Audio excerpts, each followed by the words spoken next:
dam, and then they've kept it kind of trickle open over most of the summer. Hmm.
Did you lose it?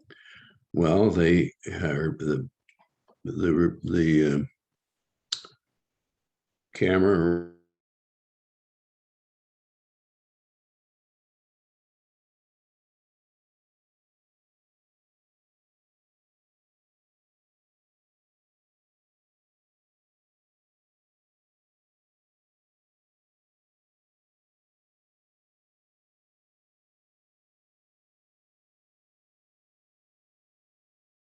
Beneficial to all concerned. Thank you very much. You may have a seat. We're going to do the reflection, and Dick Hall was to have the reflection, and I don't see Dick today unless he's online, but just in case, I always have a reflection at hand. So I have been reading a lot of World War II history lately, and it's just been fascinating to me. And I've gotten such a kick out of reading a lot about Churchill. And so I have a few Churchill quotes to share with you this morning.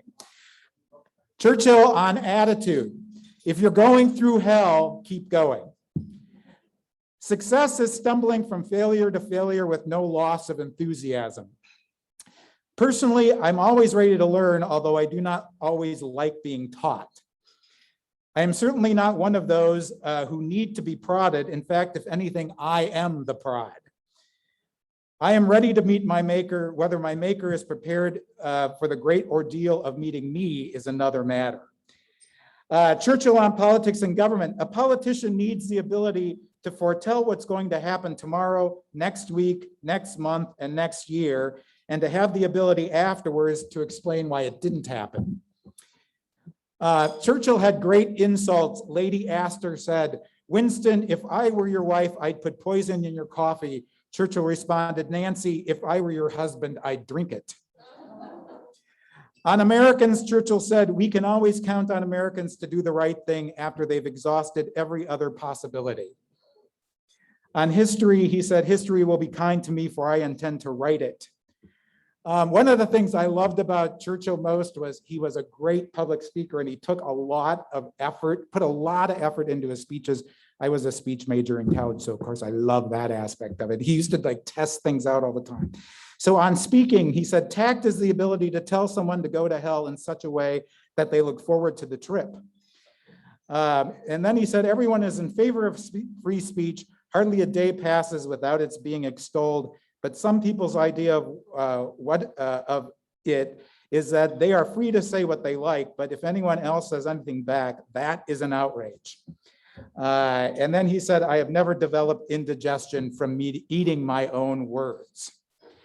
Then on the truth, he said, men occasionally stumble over the truth, but most of them pick themselves up and hurry off as if nothing ever happened.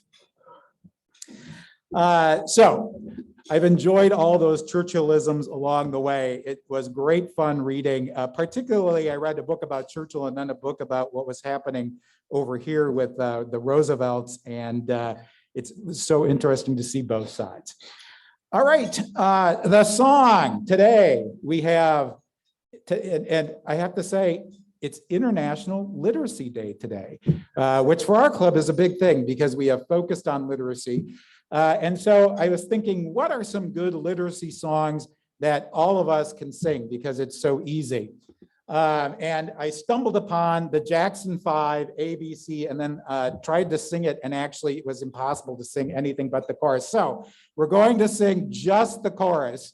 And Ellen this morning said she's never heard this song before. So I'm going to sing it through, and then we're going to sing it through twice. All right, so here's how it goes. A, B, C, as easy as 1, 2, 3, as simple as do, re, mi. A, B, C, 1, 2, 3, baby, you and me. And then you have to clap. And then we'll sing it again. Okay, ready? I know you can do this. All right, here we go. A, B, C, easy as 1, 2, 3. As simple as do, re, mi, A, B, C, 1, 2, 3, baby, you and me. Good job. A, B, C, easy as 1, 2, 3. As simple as do, re, mi, A, B, C, 1, 2, 3, baby, you and me. Oh, we can do it again. Nice job, nice job. All right, visiting guests and Rotarians. Dick, do you have our list? We have a lot of visiting guests today, so welcome.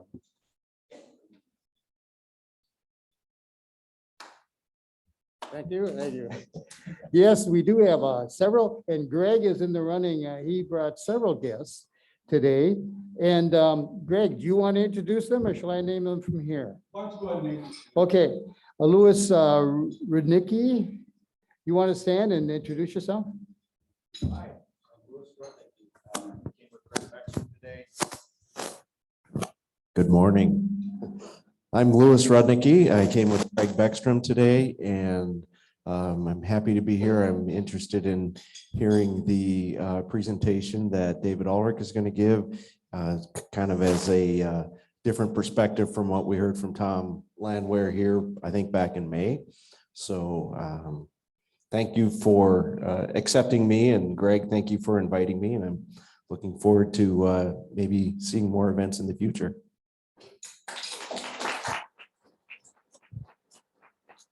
And Maggie Dernberger is also here with her, I believe, her father, Charles Fairhurst. Yeah. Hello, I'm Maggie Dernberger, and I'm also here with Greg. Thank you very much for inviting me. We also, I am a geologist. We're on the board of SME, so looking forward to hearing the talk. Again, similar to Louis Rudnicki, and this is my father, Charles Fairhurst. I'll let him introduce himself. I thought she would tell you who I am.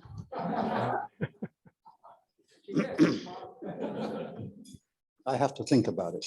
But yes, I'm Charles Fairhurst. I used to be professor at the University of Minnesota and head of the Mines and Metallurgy Division, and was able to oversee the demise of that operation, even though mining has continued or tried to continue up in northern Minnesota. Thank you.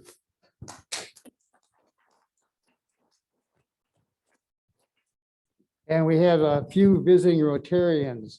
Nathan Price, would you stand and introduce?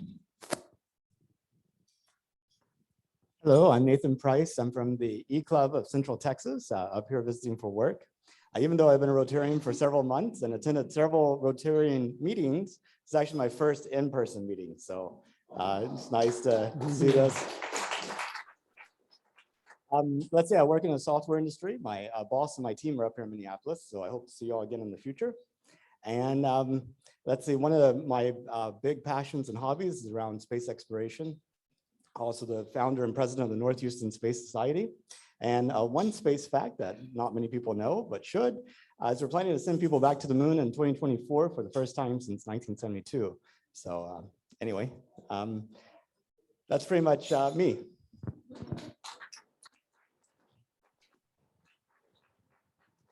We're all smarter for the experience. Mike Franklin. Could you introduce yourself? Made it real easy on you. Hi, Mike Franklin, visiting Rotarian from Prior Lake. I'm here with our speaker, David Ulrich. My firm, Weber Johnson Public Affairs, works for Twin Metals, Minnesota. And from the I'd rather be lucky than good file, I found my way at the table with the guests from Society for SME. So this is just a good fortune, and it's really an honor to be here with all of you this morning. So looking forward to the rest of your meeting. Thank you.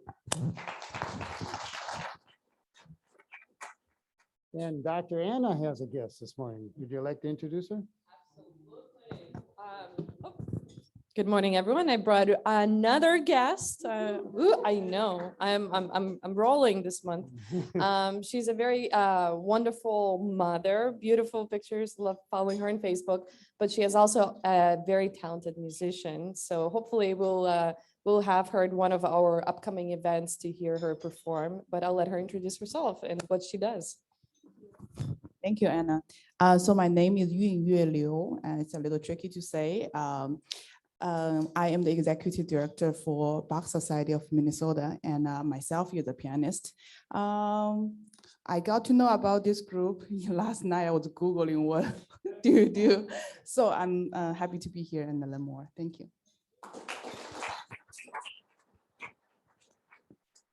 And Scott, I believe that's it. Several guests online. If you want to introduce yourself, unmute yourself and introduce yourself. First up, we have returning Rotarian Patrick Burns. Patrick, if you're able to unmute and introduce yourself. All right. We also have Sandy Christensen. Hi, I'll introduce myself, Sandy Christensen. I'm here with Jim Voss. This is my second time here. I currently work as the CFO for Meet Minneapolis, which is the Visitor and Convention Bureau for the city of Minneapolis. We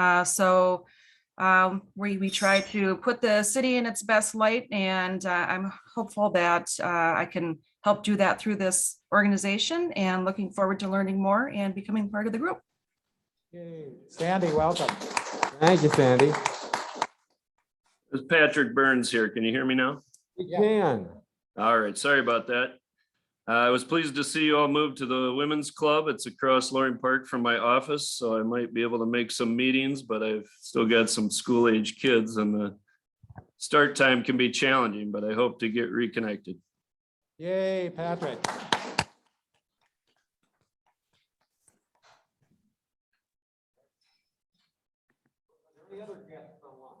Any other guests online?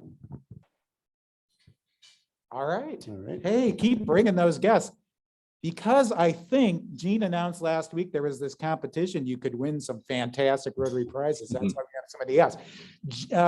Announcements, Gene, did you have an announcement today about the book drive and about the bringing guests? Of course I do. Yes, thanks, Scott. We are, boy, I tell you, Greg Beckstrom is going to be a force to reckon with on 3 guests in one day and in the running for the fantastic Rotary prizes this year. Where this year we're doing, in addition to Rotary swag, we have some really fun items from around the city of Minneapolis to help promote some of the businesses nearby. So keep bringing those guests, and we really love to see new people in our midst. It's just really great to have that energy and new thoughts and ideas from people coming to join us. So thank you everyone who's here as a visitor and guest today. The other thing is we are collecting books for 1 more week. So if you haven't had a chance to bring books today, you can still bring books next week, and we will be carpooling or caravanning to Way to Go to see their new offices. If you don't have books you are bringing, you can also have them sent to my house. I've had several people do that, send books from Amazon or from Target or from your local bookstores. You can have them sent directly to me. They're looking for books of birth up through 3rd grade for with diverse characters for the kids who are part of the Way to Grow program. So thank you for anybody who wants to provide a book for kids. Thank you, Scott. Great, thanks, Jean. And I know Carol has an announcement. Carol. We'll bring you a mic there. Thank you. Well, first of all, I think most of you probably know, but Scott should be getting hazard pay. Last week, he was hanging those banners. A piece of metal fell down, ended up with 3 stitches in his. We couldn't tell because he had a mask on and he was covering it up last time. Anyway, I digress. Our annual awards are coming up. So there are 2 nomination opportunities. And I just want to remind you of that. There is the Heart of Rotary, and that award goes to an existing member who gives endlessly. And there are a lot of people that really would qualify for that. If you have somebody you'd like to nominate for that, just go online, find the form on the website, or let me know, or Gail, and it gets submitted to Gail.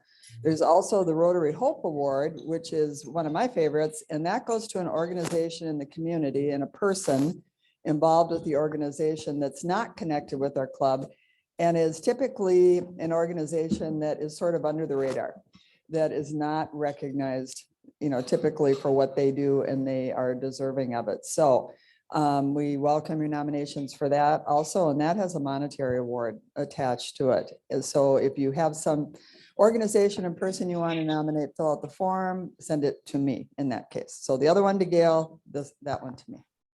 Bill, since you're right there, why don't you talk about the foundation event coming up on October 20? Yes, as Scott just said, we have a foundation event coming up on October 20. It will be our annual fund drive kickoff. It will be right here, starting, kind of filtering in between 5:30 and 6 with a program after that. We will have heavy hors d'oeuvres.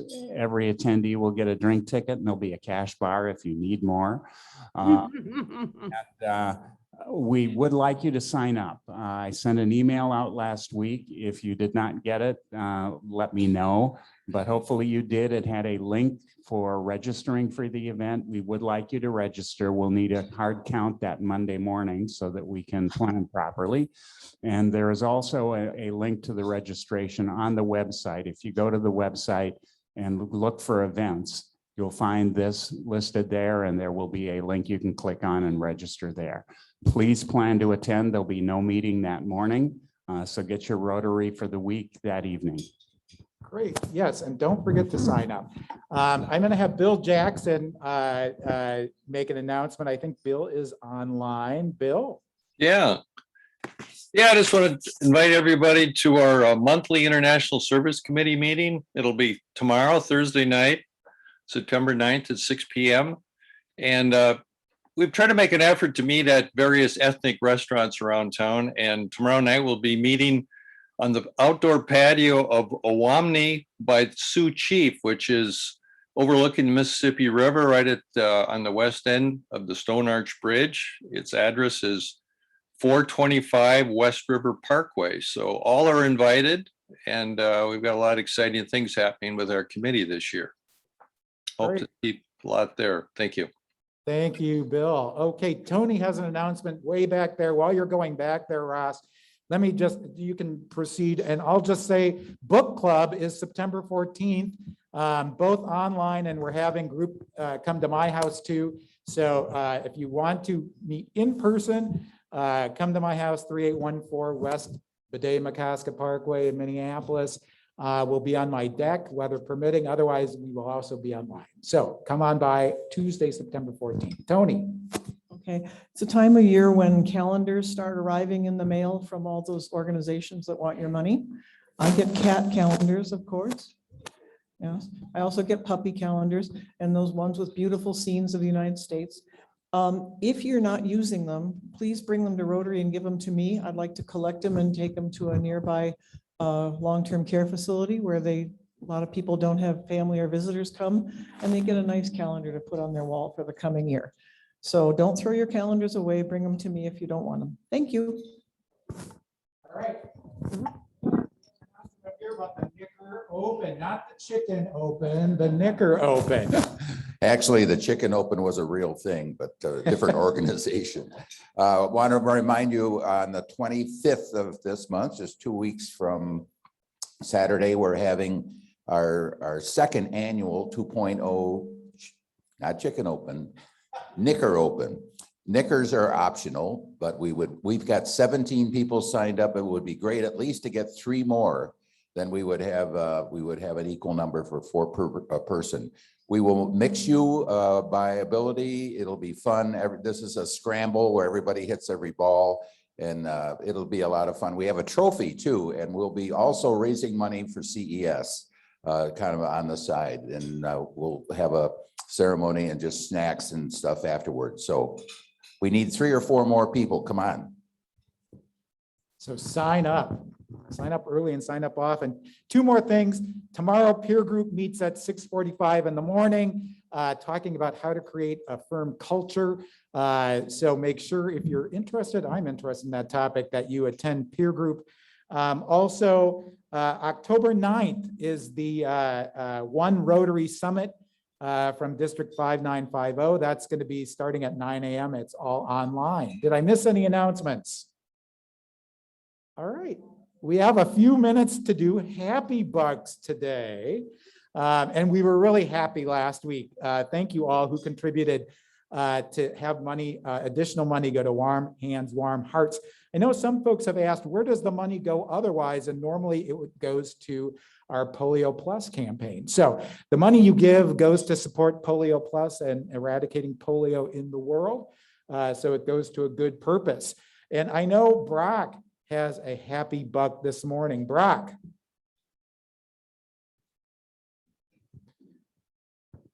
I actually have 20. I'll give that to you, Ross. Today is my 20th wedding anniversary. So I'm $20 for that.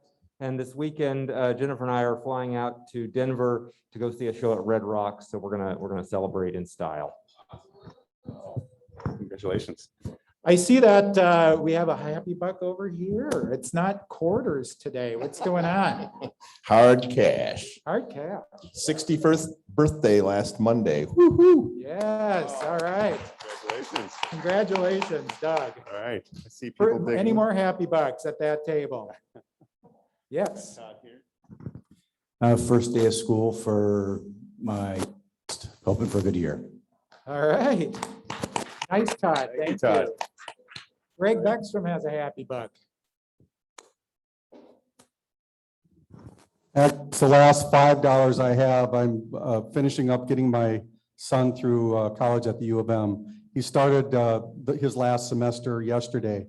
And one of the traditions I had when the kids were young was I would take a photo of each one of them on their first day of school. And it's really quite heartwarming to see them as they kind of grow up and grow older.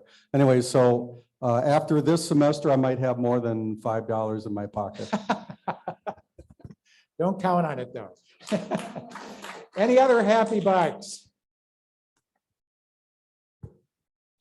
For fall meaning college football, first of all, I want to congratulate Minnesota. They gave Ohio State a great game, and but I'm a Michigan State alum, as many of you may know, and we've had a pretty bleak 2 or 3 years, and they started off on the right foot last Friday night beating Northwestern, and they really look pretty good. So maybe they'll be competitive this year, and that's exciting. Thanks. Thank you, Jim. Grant. Good to see you, Grant. I'm back from Isle Royale National Park, and I'm happy because we got evacuated by a fire at the east end of Isle Royale National Park. It hasn't been covered in the media because it's small compared to Greenwood and the BWCA. But Saturday night, we were eating dinner and the park showed up and said, "You're evacuated." The fire was burning at 2 islands, only about 300 yards from our island. But the good thing is it's contained, it's raining up there, and we didn't get burned out, but we were sure scared. Yeah. Grant, we're really happy you are here today. John. I'm just happy I finished a really good fishing year, had a great trip last week and looking forward to hunting and hopefully hunting with Ed Cadet this year. All right. Any other happy bucks? Anybody online?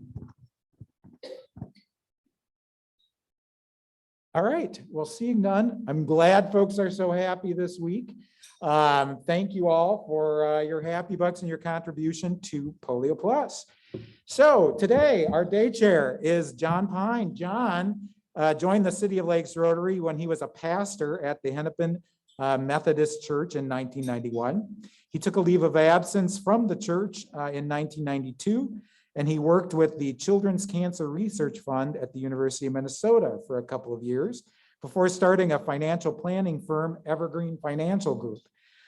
He dropped his membership with the club while building his business, but years later, and I'm glad, Ed, that you have this good influence. Years later, he was hunting pheasants with Ed Cadet, and Ed told him it was time to return to the club, and so he did. And I'm sure Ed probably threatened you with more fence building unless you did.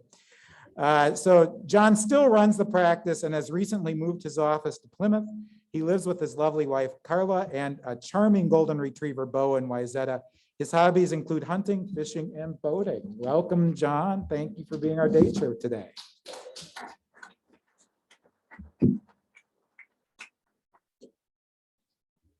Probably should give you some more money because if I could sing like Scott, I'd still be in the church. Thank God. Our speaker, Dennis Ulrich, native Minnesotan. He was raised in Stillwater, currently lives on the river just over here and by River Place. He joined Twin Cities Metals Minnesota at its inception. His focus is to build leadership and technological teams. He's been actively involved in workforce development initiatives to prepare educational pathways for people to be part of the mining industry, including the service on the government's Workforce Development Board, Northeast Minnesota Workforce Development Board, UMD, MNSCU, and local Northeast Minnesota Technical College and high school advisory boards. He currently supports Twin Cities Mineral Project as a communication consultant, sharing this project story of generations to future mining operations. Prior to Twin City Minerals, he provided senior level leadership across a range of organizations and industries, from multi-billion-dollar international manufacturer to smaller privately held companies. In addition to living in a condo on the river, he cherishes time at his lake and cabin in Hayward, Wisconsin. He fishes and enjoys wildlife. He's got a wife, a couple kids, and grandchildren.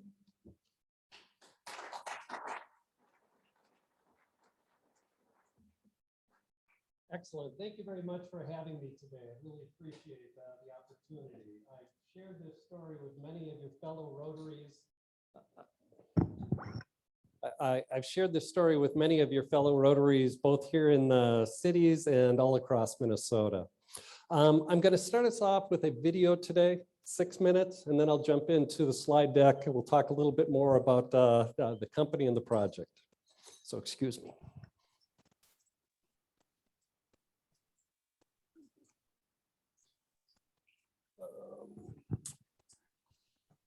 Let's see, Brock, maybe you can jump in.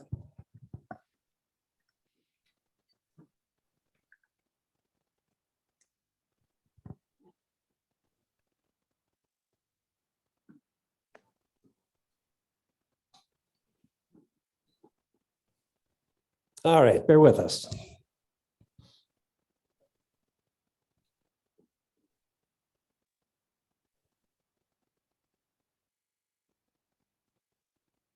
While he's doing that, why don't I just go ahead here a little bit. Twin Metals, Minnesota. Twin Metals, Minnesota was organized 11 years ago. My claim to being part of the project, I was the first person to join that wasn't already part of the project, that wasn't already working with one of the partners. You got the audio on too? Yep. Okay, go ahead and start. You've never met them, but the men in this mine in Inner Mongolia get you to work every day. When you had to work from home during a global pandemic, it was only possible because of what happens in this mine in the Congo. And these Brazilian workers might just save your life. Basically, if you live a modern lifestyle, it's because of the resources these men provide. Cobalt from the Congo powers your smartphone. Inner Mongolia's rare earth minerals go into batteries for electric cars. And without places like Brazil supplying niobium, we wouldn't have functioning MRI machines.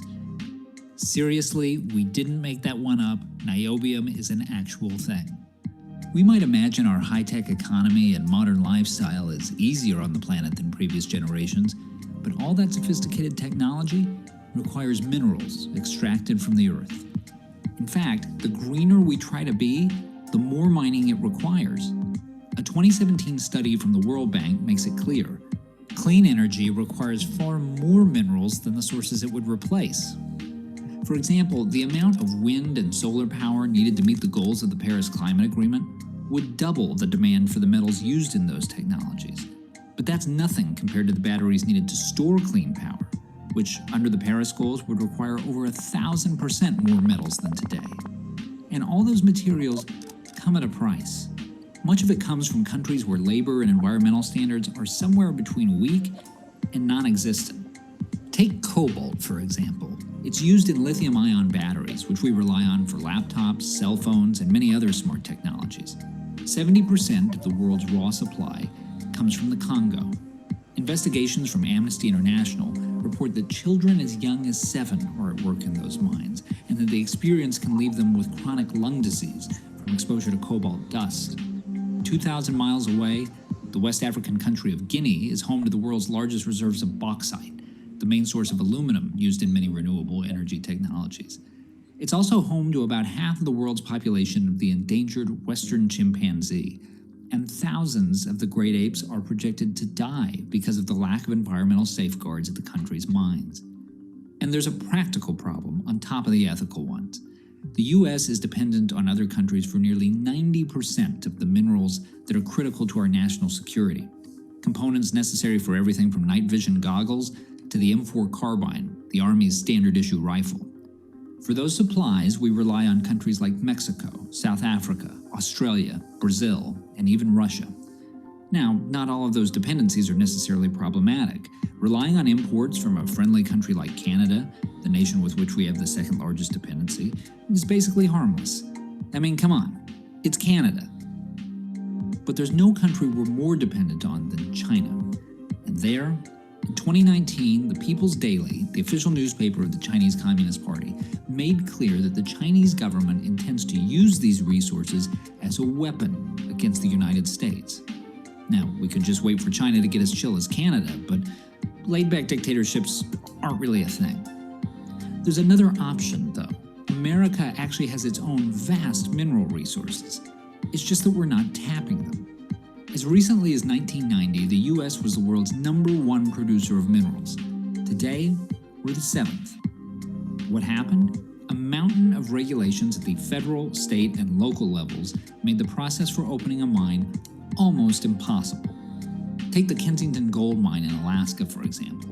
It opened in 1993.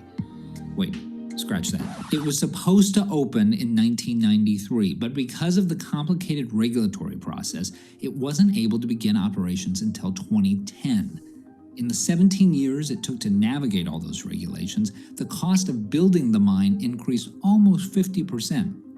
As a result, it had to cut its production by 1/3. It doesn't have to be that way, though. Other advanced nations like Australia and Canada open new mines in a fraction of the time, and they still manage to protect the environment. We have trillions of dollars worth of untapped mineral resources in the United States.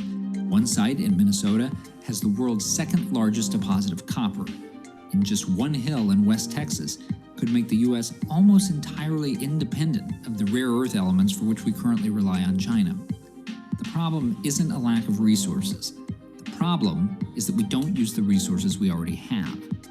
Unless we want to abandon all of our sophisticated technology, our dreams of a cleaner energy future, or even our ability to protect our military, we have no choice but to depend on the people we send into mines. They could be laborers working under the thumb of the Chinese Communist Party and children pressed into servitude in the Congo, or they can be Americans working high-tech mines in places like Texas, Alaska, and Idaho. But let's not fool ourselves. Unless we all want to live like we're Amish, those are the only choices. Kite and Key does not receive money from mining interests, tech companies, military contractors, Western chimpanzees, Congolese children, electric car manufacturers, environmental groups, angry Alaskans, or the people who make MRI machines. We just think this is kind of a big deal. Brock,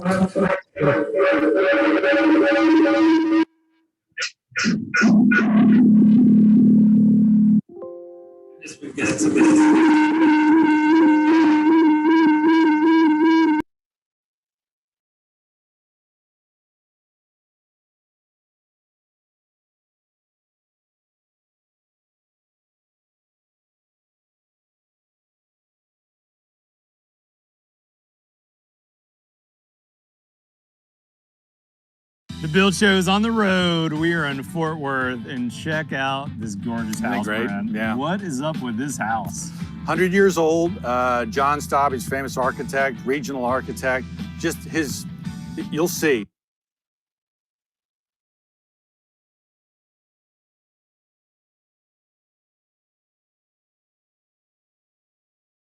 while Brock's working to get us going here to the PowerPoint. There we go. Excellent. Thank you very much. And if I can, Brock, if you'll be my timekeeper, I understand we have an 8:30 hard stop. We'll get you out of here. So Brock, if you can give me a 7-minute warning to that, then I'll know to wrap up.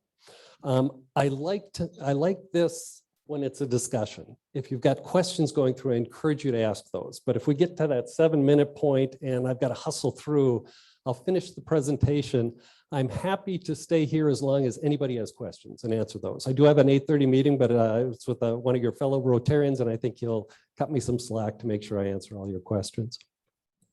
So once again, introducing myself, I joined the company at the beginning, and at the front end of it, my role was to build the team, was to hire the leadership team and hire the technical team. And across the last 11 years, I have built that team. Everybody that works at this company, I brought in. My background, once again, I'm a local guy, grew up in Stillwater, undergraduate and graduate work at the university. I am the least technical person that will ever work for this company. But I've done that building the company and also heavily involved, as the introduction pointed out, with education and workforce development opportunities, ensuring there are pathways for people who are interested to come work in this industry to have a way to get the training, knowledge, and experience to come do that.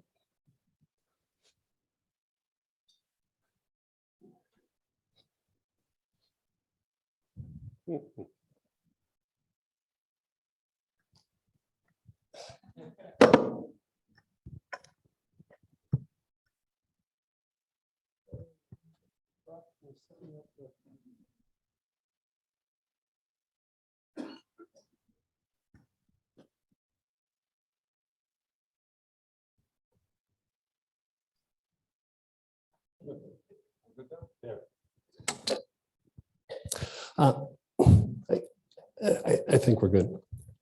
So what I want to talk with you about is the Twin Metals project. And here's what I hope to cover so that you leave, you've heard the answers to these. Why now? As we saw in the video, the demand for these metals is growing exponentially. The stat that was quoted in there, if we are going to meet our commitment, if all the countries are going to meet their commitment to the Paris Accord, to pivoting, reducing our carbon footprint, going green, we need, we'll see, we need significantly more metals. And why Minnesota? It's that deposit. It was referenced in there. They called it the Duluth Complex. They referred to it as the world's second largest copper deposit. It is much more profound than that. We'll talk about that. And then why Twin Metals? We have a profound project that we're extremely excited for all of you, the owners of these metals, to learn about and to be aware of, and to let your opinions be known on this development. And why are you the owners? We have leases. We have state leases and federal leases. But the owners of those metals are residents of Minnesota and citizens of the US. And you have agents that are working on your behalf to decide, is this a good company that should develop your metals for you? Your agents are the DNR and BLM on the federal basis. As somebody pointed out, you had a speaker recently who used to be one of those agents, who used to work for you. A 30-year career at DNR, 8 years as commissioner. And as commissioner, he recognized that the rules in place, the regulations, are some of the most stringent in this country. And this country has some of the most stringent regulations in the world. And these regulations ensure that projects don't go forward unless they can meet or positively exceed these standards that are in place. So Twin Metals is working to develop a 21st century underground mine to harvest these resources that are critical to our existence, that are foundational to modernity. Now, why now? Once again, I think the video really teed that up nicely. We desperately need these metals if we're going to make this pivot and reduce that carbon footprint and green our energy. I think of copper in a very simplistic way. Copper is what created the comforts of the 19th century. Before we were able to figure out how to take copper, transform it into electrical carrying devices, instead of these, we had whale oil and kerosene to light all our living spaces. Until we were able to figure out how to take that copper and create it in plumbing, we were using outhouses out back. So copper is the reason that we live the way we do, 19th century comforts. When I say that, people say, oh, that's interesting. Maybe I never put that together, but we have that. Well, according to the World Health Organization, about 1 billion of us haven't made it to the 19th century yet. So what is this demand for copper being driven by? In part, it's a lot of our fellow world citizens saying, hey, let us catch up. Let us have these comforts of that 19th century. Copper is also the wonders of the 20th century. You know, the fact that we're having this presentation today and a number of our fellow Rotarians are out watching it on video, you know, the computers, the cell phones, the internet itself, without copper, none of that exists. And as the video teed up, and as we keep hearing, copper is the only way that we're able to make this pivot into the 21st century and meet this planet's needs. So there are not enough, and let me say, I'm going to do a shorthand through the entire presentation. I'm going to say copper, because copper, nickel, cobalt, platinum, palladium is just cumbersome. But when you hear me say copper, I'm saying copper, nickel, cobalt, platinum, palladium. That is what the ores in this deposit are. That is what we'll be harvesting, and that's what needed. You know, you see this quote from Elon Musk talking about we need more mines in order for that industry and all of these transitional industries, green industries, carbon reducing footprint industries to meet their needs. Musk also makes a corollary point, and it's the point that was driven when we saw that DRC, Democratic Republic of the Congo. The DRC has the largest cobalt reserves in the world. The DRC is the largest supplier of cobalt. But what we know as elementary school kids, as we talked about schools returning here, they know as miners. And not M-I-N-O-R-S, but M-I-N-E-R-S. So Musk is saying not only do we need more mines, but we need them in jurisdictions that have environmental, worker, and community safety standards. You know, it's an unethical, immoral supply chain that's creating our luxurious 21st century existence. Whoops, sorry. People will say, we don't need more. You know, we have enough. We can just recycle. We can recycle better. Currently, the US meets 1/3 of all its copper needs by recycling. We can't possibly meet our current needs by recycling alone. Recycling's spectacular, and the better we can all get at it, the better. but it's not sufficient to meet where we're currently at, let alone where we're going.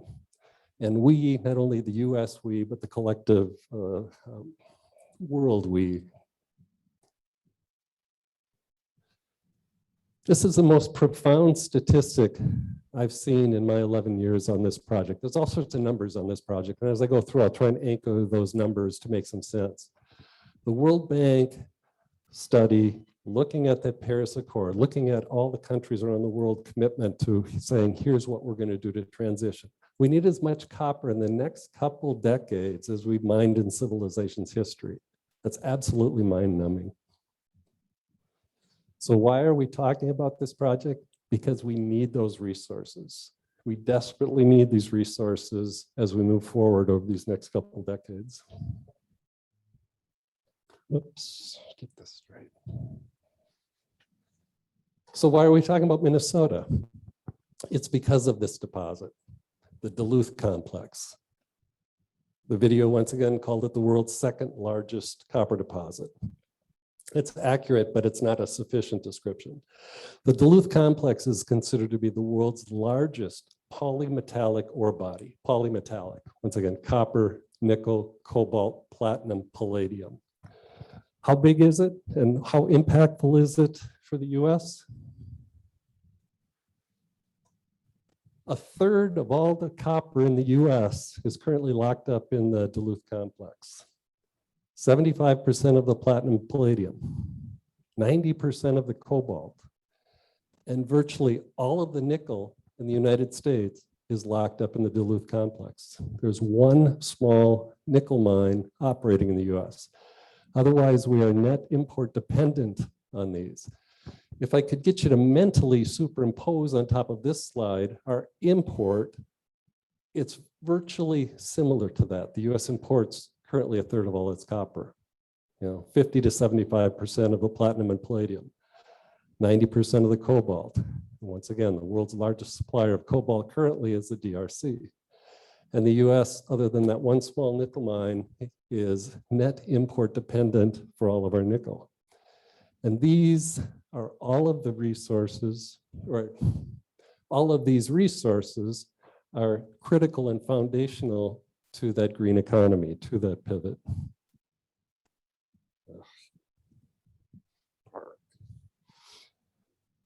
So takeaway number one, if you walk out of here kind of learning nothing else, takeaway number one is this profound deposit in Northeast Minnesota. If you're all native Minnesotans like myself, or if you've been here long enough, you've heard the Iron Range, the Iron Range, the Iron Range. It's part of our DNA.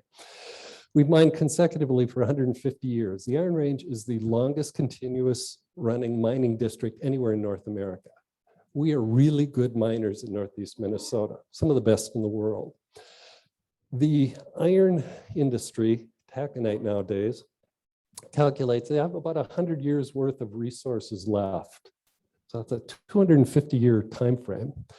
And as big as that is, and virtually 90% of all the iron in the United States has come out of Northeast Minnesota. As big as that story is, this Duluth complex dwarfs it. This Duluth complex in magnitude is enormous. So that's takeaway number one. Takeaway number two is the geology of this deposit. The geometry and the geology are different than virtually any other copper deposit on Earth. 90% of all the copper deposits, 90% of where all the copper currently comes from, are something known as a porphyry deposit. And some of my learned colleagues at the table back there could really take us down and explain that to us, but we simply don't have the time today. Most of the issues in copper mining are due to sulfuric rock that took these ores and brought them to the surface. But they're different than what we have. These porphyry deposits, the way you have to mine them and their sulfur content is different than this Duluth complex. Significant takeaway number two for you. Oh, good Lord, David. Sorry. So talking about the specifics of this project, and in the 12 minutes I have left, I'm going to buzz through this. Bullet number 2, this is that unique deposit, absolutely profound, starting point of all these discussions. The Twin Metals project, we're going back underground. The last time we were underground in Minnesota was April 1st, 1967. The Pioneer mine closed. And when that mine closed, that was the last of its generation. That mine was started in the 1880s. For perspective, when those miners commuted to work, they went by horse and buggy. They went by horse, they went by foot. They went underground. If anybody's done the Tower Sedan tour, you rode down a little elevator, maybe 8 or 10 of you could fit in it. That was the technology of the day. We're opening this in a space shuttle era. We're opening in an era where we've been to the moon and we're going back to the moon. It could well be that my miners operating equipment as much as a mile deep are going to be sitting in that building there with joysticks working on it. A totally different experience for Minnesota. We know mining, we know underground mining, but 21st century underground mining is incredibly different.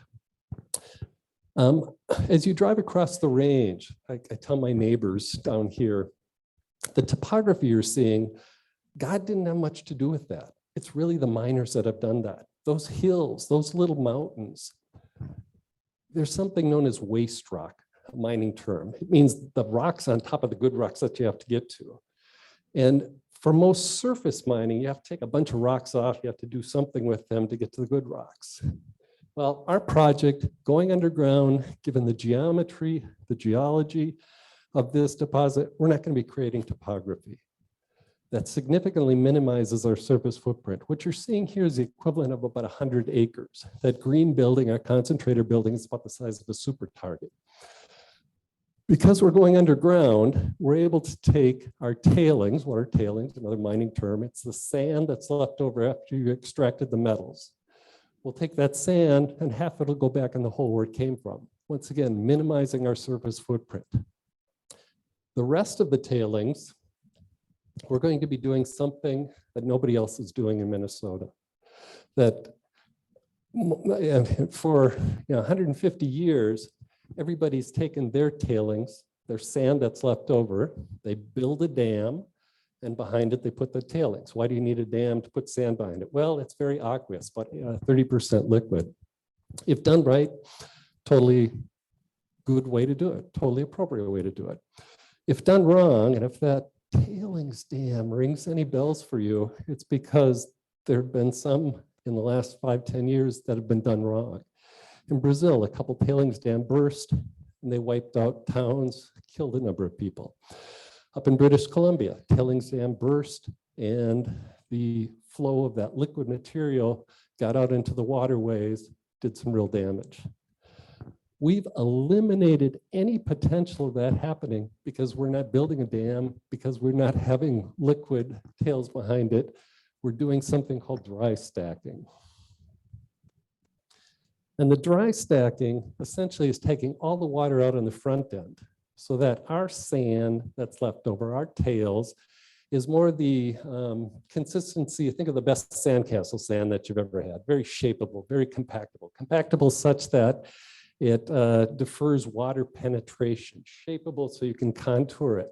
It also has a significant advantage that you can concurrently reclaim it. So every year we can put a liner over it, vegetate it, and bring it back to the state it was. Whereas a traditional tailings dam, you've got to wait years or decades after, thank you, after in order to deal with reclaiming that. So because of this decision also, our tailing site will be about 450 acres. Our concentrator site's about 100 acres, so about a 600-acre project. Once again, there's all sorts of numbers, trying to anchor those to make some sense of it. All the mining that we do in Northeast Minnesota is surface mining. With the surface mine, with the traditional tailings pond, with all those waste rock piles, mines are measured in thousands and tens of thousands of acres up north. The world's 6th largest mine is in Hibbing, Minnesota, the whole Rust mine. If you get up there, they redid the overlook. It's spectacular. The Grand Canyon of the North.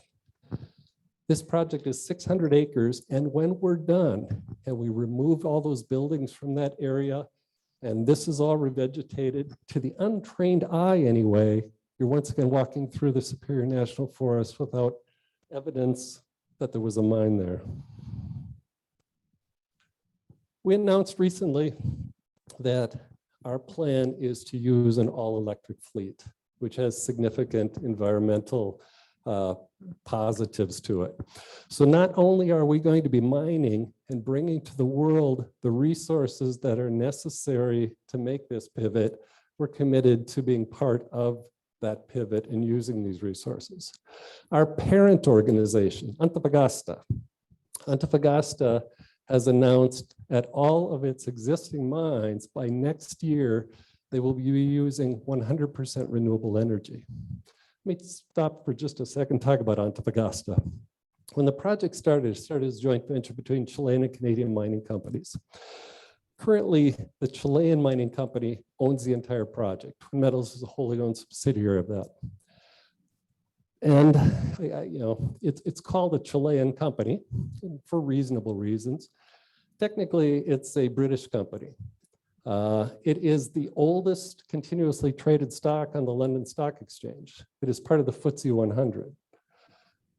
All of the operational mines are in Chile. Why Chile? Chile is the world's largest deposits of copper. Chile is the world's largest leader in supplying copper. So as we look to develop a Minnesota copper mine, we have an expert. We have one of the world's 10 largest copper companies coming here with the technology and the financial wherewithal to move this project forward. This is a busy schematic. 3 takeaways from here. Versus the technology of the 19th century, the Tower Sudan mine, this is 21st century mine. So rather than people riding in and out of an elevator shaft and the ore coming in and out of an elevator shaft, this is the decline, the adit. This is the way in and out. Our miners will ride the equivalent of motor coaches, going back and forth down to the work operations. This will be as much as a mile deep. So that's number one. Number two is this term crown pillar. Crown pillar is the rock above where the mining operation happens. Crown pillar is there for a couple reasons. One is to ensure that surface, 1,050 feet above sea level, stays at 1,050 feet above sea level. So all the activity below it will not impact that surface. The second thing that 400 feet does is it separates us from water. You see that Birch Lake Reservoir, that's the water body that we're closest to. It's a reservoir because Minnesota Power has a dam on it. They have a dam because it generates hydro power for them. And they regulate that surface. That's about 15 feet deep. The average lake anywhere in the area, anywhere in the 1,000,000+ acres of the boundary waters is 30 to 50 feet deep, with the deepest body of water anywhere in the boundary waters 200 feet deep, which is some tens of miles away from us. We don't start this operation to get 400 feet underwater, or excuse me, 400 feet underground. So we've separated ourselves from the surface water. We are in the midst of the state's largest hydrogeo program ever. We're drilling water wells to understand, is there groundwater interaction with surface water? Is there groundwater that migrates through here?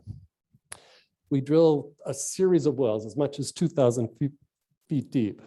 If we were drilling wells for cabin owners, we would be an absolute failure because we're not finding water. For a mine, that's spectacular. Why are we not finding water? It's this ore, it's this geology once again. This 1,000,000-year-old rock has a thought experiment.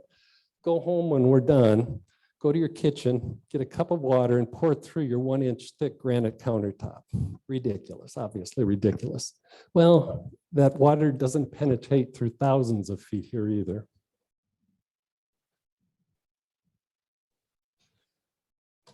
Our economic impact, we've invested about $500 million so far in an incredible science study, incredible geology, incredible engineering, incredible mineralogy. We are, as you are active in your community, active in our community. I have a number of Eliite, every time I start a search, I look for a ranger. I look for somebody from Ely. I look for Minnesotan.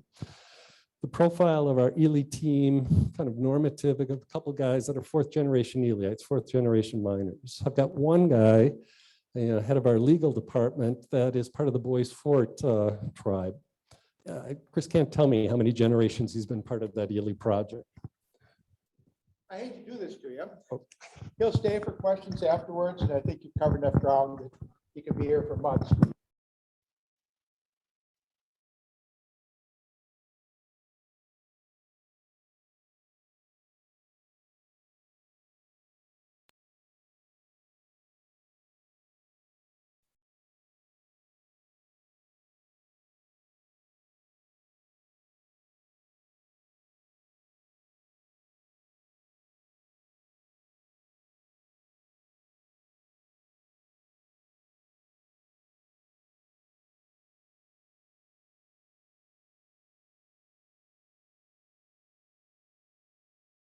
There we go. Stick around and David will answer questions later. Thank you all for being here today. I want to thank some folks who helped out today. I want to thank folks who, and by the way, if you want to make fun of people, I'm going to give you plenty of reasons to make fun of me in the outstallation. I want to thank Brock and Ross for their good work here today. Thank you all for coming. Next week, our run of great speakers may be at an end because you're listening to me. No, it'll be great because it's not just me. You're going to hear from all of the service committee chairs about what we're going to do in this year. The program we traditionally have on July, the first meeting in July, is going to be next week. And I'll tell you what our plans are for the Rotary Club as a board, and the service committee chairs will be talking about what they're up to. All right, all of you have a great Rotary week. Thank you.